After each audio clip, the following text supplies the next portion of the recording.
Plus, a local group is seeking solutions, how they're making sure every neighborhood has access to healthy food options. And right now, a Charlotte FC star is gearing up to take the field in Paris with Israel, what he told us before setting off for the games. Thanks for joining us here at 2:30. I'm Jane Monreal. We are continuing to follow today's top stories. First, a check in on your weather, starting with a live look at Uptown. And you can see it is cloudy, another kind of gray sky out there, but peaks of sunshine as well. We have meteorologist KJ Jacobs tracking some wet weather in the area. KJ? Jane, some showers are trying to make their way into the area right now. Most of us are seeing some cloud cover providing some relief as we move throughout the afternoon. Most of us are dry. Taking a look right now at radar, notice the showers really not holding together a whole lot. The dew points certainly noticeable. The dew points anywhere from 70 to 75, so it's quite muggy this afternoon. Temperatures low and mid 80s, so not too bad out there as we continue throughout your day today. Rain chances will pick up again by 6 p.m. Notice only at about 30 to 40% overall for this evening. But where we have those showers, we do have a low to medium risk for a couple of those storms to turn strong to severe. Damaging wind gusts, heavy rainfall, lightning are also going to be those possible impacts. Now, coming up, we'll have a closer look at the rest of today, take you through Futurecast, but also an update on the tropics as well as the rest of the week, because we're talking about high heat and humidity. Triple-digit heat is back in the forecast. Jane? All right, we will have to be weather aware then. Thanks, KJ. So now's a good time to download our free WCNC Charlotte mobile app. It has an hour by hour that's updated by our weather impact team, plus a live radar so you know when storm conditions are headed your way. Scan the QR code on your screen to download our app now. In the last 2 hours, we have now learned 2 people are being charged with abusing an infant in Iredell County. The sheriff's office says it found a 10-month-old child with a number of injuries while conducting a welfare check on Powderhorn Road. The child's parents, Martavius Smith and Shalisa Lowe, were later arrested. Medical experts say the child's injuries matched cigarette lighter burns and bite marks. As we speak, there is a large sinkhole on a busy uptown street. It's blocking traffic and has cut water lines for some people in the area. That hole is at the intersection of West Moorhead Street near South Cedar. That's not too far from Bank of America Stadium. Charlotte DOT first reported the closure around 10:30 this morning. Neighbors in the area say while flooding is common, this is not. Yeah, but our street floods all the time. Like every time there's a big flash flood, the water gets up to here, so we all have to move our cars and everything. So we're used to that, and that happened yesterday. And then this morning when we woke up with that, that's not normal. CMPD says the intersection will be closed for some time, but didn't give an exact timeline. So if you are heading near the area, you may want to avoid that area and find another route. Meanwhile, if you're planning to park on city streets in Charlotte, it's free after 6 p.m., but it's about to get more expensive. The Charlotte Department of Transportation saying today that from Mondays to Saturdays, you'll have to pay to park until 10 p.m. It's part of their strategic parking plan to improve parking turnover and manage long-term parking needs. The new signs start to go up Thursday. Fines begin in September. A local nonprofit is looking at new ways to revitalize the Beatties Ford community. It's an area where many people depend on a bus ride or long walks to get fresh produce. Right now, a new shopping center hopes to fill that gap. WCNC Charlotte's Tradisha Woodard got a first-hand account of how local leaders are seeking solutions for better options. Potato chips. For some, groceries are hard to find. It's all candy. A struggle Jerry Lynn Thompson knows firsthand after waiting hours for a bus she says never shows. They're not coming when we need them to come. And walking more than 20 minutes to buy a carton of eggs. I'm having to go take that walk. I have my rolling bag. I go to the grocery store and I'm having to do that and then having to walk back home with it and drag it behind me. And I know when I get home, I'm 90 degrees. I'm sweating, I'm tired. To bring relief to families like Thompson, Historic West End Partners is now unlocking new doors. Opening the Thrive Food Hub. This is the kitchen. A place where you can purchase healthy food and hot, healthy meals. For the founder, Tanya Adams, it's a dream come true. It's important for human beings to have healthy food options, period, and that's what we're lacking. Adams says the convenience store will also offer fresh food options, including EBT-eligible foods. They're supporting other people's economies by going to South End or NoDa, South Park, or wherever. So it's not that we're not consumers, but the money is leaving our community, so we need to bring those services home. Thompson says it's been a long fight to get healthier options. We tried to get a Walmart. We tried to get a Harris Teeter. We tried to get, and they would not come. She says she's thankful relief is now on the way. Her partner couldn't survive without it. I have a significant other that has high blood pressure and things like that, that we have to actually be able to have that food. Leaders say Thrive Food Hub will also provide support for small businesses, serving as an open space for the meetings and training. The hub is now open and looking to add more chefs to its kitchen.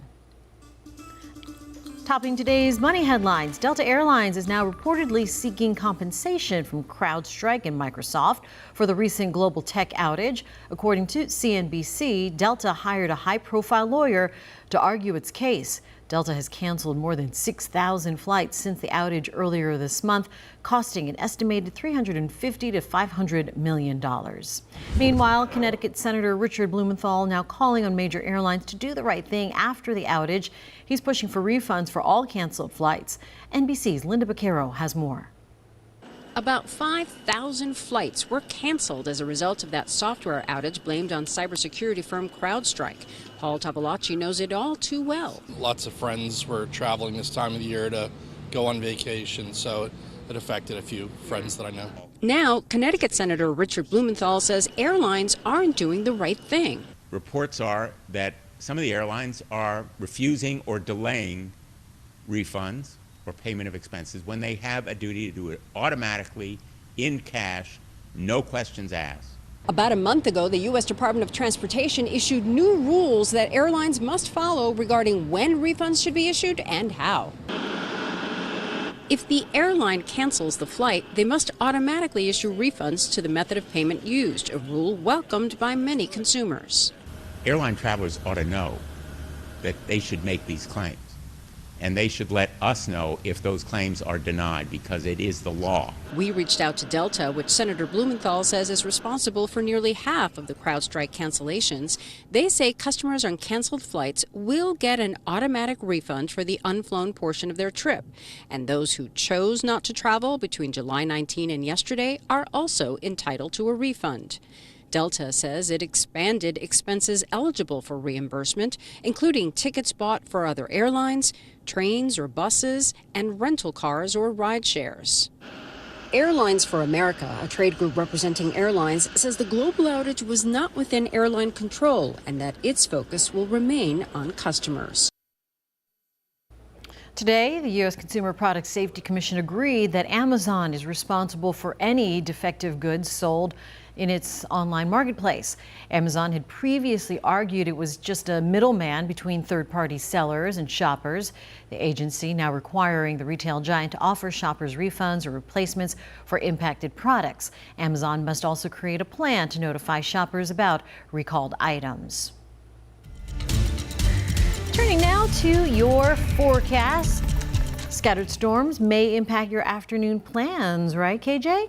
That's exactly right, Jamie. We got to stay weather aware as we move throughout the rest of this week. We can have showers and storms to seemingly pop out of nowhere, so we want to make sure we are prepared for those impacts for today. So let's get right to it. We're looking at potentially heavy rain at times. Where we have a strong or severe thunderstorm, it could produce some strong wind gusts, winds that are capable of producing damage across the area. And of course, we know that the heavy rain can lead to some ponding on the roadways, some flooding in some low-lying areas. And by the second half of the week, as early as tomorrow afternoon, we're looking at triple-digit heat index values upwards of 100 to even 107. So that can certainly take its toll on all of us as we make our way for the second half of the week. We do have some clouds out there for this afternoon, perhaps providing some shade because it is a muggy afternoon, but we're not looking at temperatures in the 90s for today. Most of us are in the low and mid 80s for this afternoon, even some 70s for those of of you in the high country that's up into the mountains. Right now, radar is nice and dry, perhaps a little drizzle here and there across the mountains and the foothills, but this is to get you set for the second half of today, even into this evening. We do have a low to medium risk for a few storms to turn strong to severe. That's that potential for some strong wind gusts, even some hail with any strong storm out there. But over the next 12 hours, notice rain chances will look as if they're hit or miss, but we'll have to watch for a line that's going to push through. Of course, I'm going to show you Futurecast and you'll get a better idea of where they could certainly set up and where we can see them in a timing.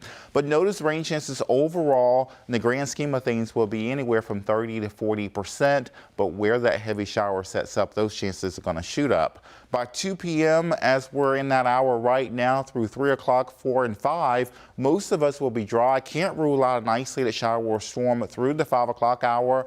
By 7, 8, 9, there's a line that's well to our north and west. It is going to slide downstream, and this is going to bring some heavy showers, some lightning, some strong winds right along this little section here. So it could certainly bow out just a little bit as it makes its way over 85, and then it could clip our South Carolina counties, even portions of Gaston County through Cleveland, as well as a section of Mecklenburg County. So we'll watch this activity closer to sunset and beyond through the evening, and then things will taper off later tonight. Overnight looks to be primarily dry. Your day tomorrow, we're looking at lower rain chances to coverage as well as intensity for your Wednesday. Now the heat, it is building. We're staying weather aware through Wednesday, Thursday, Friday, get this, even into Saturday. Notice over the next 24 hours, the heat alerts are to our south and also to our west and across the heartland. Now this is going to shift. That heat will continue to build across the Carolinas into Wednesday, Thursday. Notice Thursday and Friday, it could feel more like 103, 107, 108, and 106. This is why we want to stay weather aware, staying cool, staying hydrated. We cannot forget those simple steps. We've gone through them. We caught a little bit of a break as we went through a wetter pattern, but we have to get back to staying aware of the dangerous heat. Looking at the tropics right now, things are heating up just a little bit. The tropical weather has taken a little bit of a back seat, but now we're focusing in on a 60% chance of further development, as we could see some development make its way towards the southeast coast, and we'll watch for that further development and keep you posted on any depression or storm that could potentially develop, because conditions certainly favor so. The next 7 days, your Guy Roofing 7-day forecast is all red. Can't miss it here. We're looking at some high heat and humidity day in and day out through Wednesday, Thursday, Friday, even into Saturday. The heat will let up some, and relief is in sight by the second half of the weekend with temperatures in the lower 90s. Jane? Thank you for that forecast, KJ. A lot of red out there next few days. Well, day 4 of the Olympics is underway in Paris today, and we have plenty of athletes with ties to the Carolinas competing in this year's games. UNC alone has 15 current or former student athletes on Team USA. The school's athletic director, Bubba Cunningham, is on the board of directors for the team in Paris. With nearly 70% of Olympians coming from college athletics, he says he's thrilled to represent the future of the games. See those student athletes here competing in the Olympics on a national stage is really a lot of fun, and it reinforces the importance of the Olympic sports at Carolina and across the country. Well, Cunningham says he's looking forward to 2028 when the U.S. will host for the 3rd time. In less than 30 minutes, Charlotte FC's forward Lil Abada will take the field in Paris. Abada and the Israeli men's soccer team play against Japan today. And while Abada's football future is in the Queen City, he says he is passionate about representing his country in Paris. WCNC Charlotte sports anchor Nick Carboni caught up with Abada ahead of his trip. This is what he had to say. It's a dream for me, you know. I just want to say, thank you for Charlotte that let me go to Olympics game. It showed me a lot of respect and a lot of support. All right, well, by the way, dozens of athletes from the Carolinas are in Paris right now. So you can just scan that QR code on your screen to see the full list of Olympians and their stories so you can follow their journeys. Meanwhile, you'll have to wait a little longer to see two Queen's University graduates compete in Paris. Triathletes Seth Ryder for Team USA and Felix Dochamp for Team Romania will compete tomorrow. This comes as officials are delaying the start of the men's triathlon due to concerns over water quality in the River Seine. If the river doesn't get cleared for swimming tomorrow, organizers plan to push back the event to Friday or cancel the swimming portion of the triathlon altogether. And we thank you for joining us here for the news at 2:30. You can find these stories and more on our website or on the WCNC mobile app. We'll be back with more of today's top headlines at 6 on WCNC Charlotte. Have a great day.